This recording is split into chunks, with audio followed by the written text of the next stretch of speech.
Hi guys, this is the second lesson on the week from chapter 9. We are in section 9.5, the fundamental counting principle. In your textbook, this is page 758. As I go through this today, if you still need a few more examples, feel free to look in your textbook and read about the fundamental counting principle. Yesterday's topic focused around a sample space. And basically what a sample space provided was how many possible outcomes there were in a scenario. So the one that I've highlighted here is flipping 3/4. If we flip 3/4, one of these outcomes is bound to happen.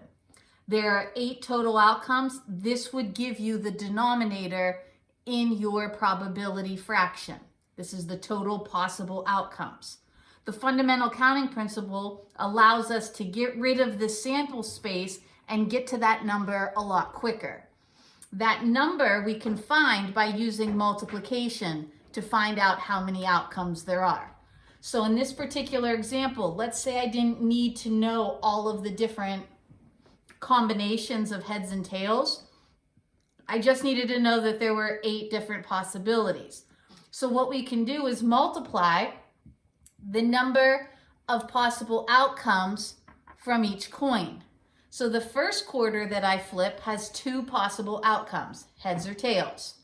The second coin that I flip has 2 possible outcomes, heads or tails. The third coin, same thing.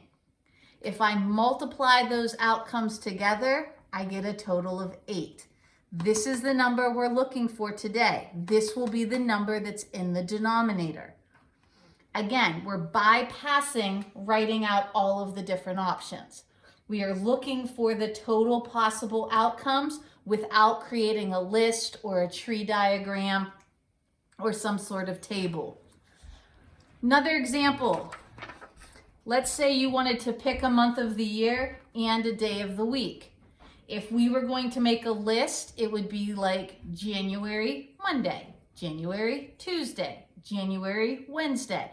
And you'd have to keep listing all of those before moving on to February, Monday, February, Tuesday. Instead of making that long list, we can bypass that with multiplication. The first thing we have to pick is a month. How many options are there for months? Well, hopefully we know that's 12. And then how many days of the week are there? There are 7 different outcomes to that. So 12 times 7, there would be 84 different possibilities in this sample space. Lucky for us, we don't have to make the list because the fundamental counting principle will get us that number without the list. So 84 is the number we're looking for. Next example, we're ordering a drink. It comes in 3 different sizes, small, medium, and large. It comes in 2 flavors, grape or lemon.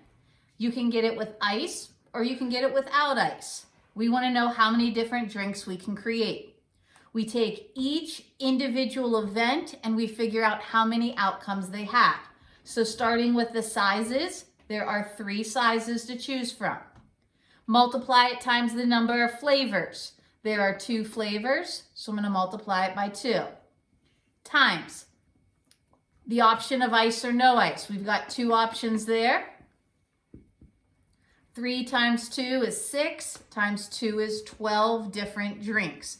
We could make 12 different drinks with these options. We could have a small grape ice. We could have a small grape no ice. We could have a large lemon ice, no ice, or a large lemon with ice. And we could keep coming up with those combinations. The difference between yesterday and today, yesterday we needed to see the combinations.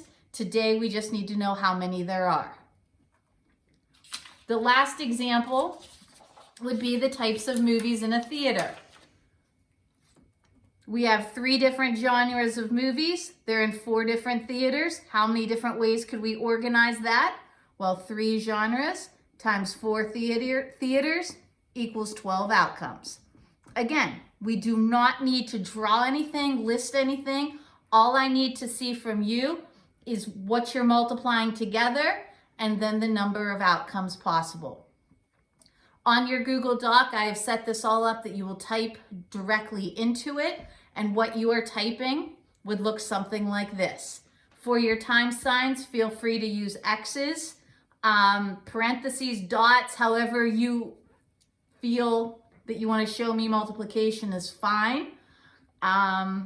Keep working hard, guys. Keep on top of things. Don't let things pile up. Try to turn in as much as you can. This is going to be assigned today, but it is not due until tomorrow. So Thursday and Friday, we are doing fundamental counting principle. Email me, message me if you have any questions.